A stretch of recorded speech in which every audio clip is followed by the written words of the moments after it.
Movie making cost ఒక ఎత్తు, hero remuneration మరో ఎత్తు. ఏ సినిమా బడ్జెట్ లో అయినా హీరో రెమ్యునరేషనే ఎక్కువగా ఉంటుంది.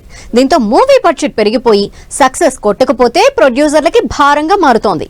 అందుకే టాలీవుడ్ హీరోలు రూట్ మార్చారట. ముందు మూవీ, తర్వాతే రెమ్యునరేషన్ అంటున్నారట.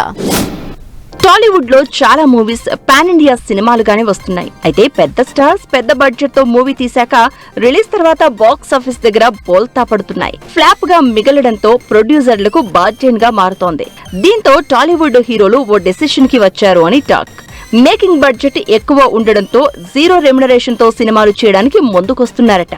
ఇప్పటికీ రవితేజ భర్త మహాశయులకు విజ్ఞప్తి సినిమాకు అసలు రెమ్యునరేషనే తీసుకోలేదట. రవితేజ లాగే మరో స్టార్ హీరో కూడా పారితోషికం తీసుకోలేదు అని టాలీవుడ్ లో టాక్ వినిపిస్తోంది. ఇక మన శంకర వరప్రసాద్ గారు సినిమాకు మెగాస్టార్ చిరంజీవి కూడా రెమ్యునరేషన్ తీసుకోలేదని అంటున్నారు.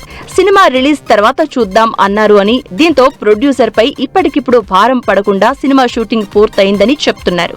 చిరంజీవి రెమ్యునరేషన్ తీసుకోకపోవడం వల్లే షూటింగ్ ఫాస్ట్ గా కంప్లీట్ అయి అనుకున్న టైంకి మూవీ రిలీజ్ చేసేందుకు కంటెంట్ రెడీగా ఉందంటున్నారు.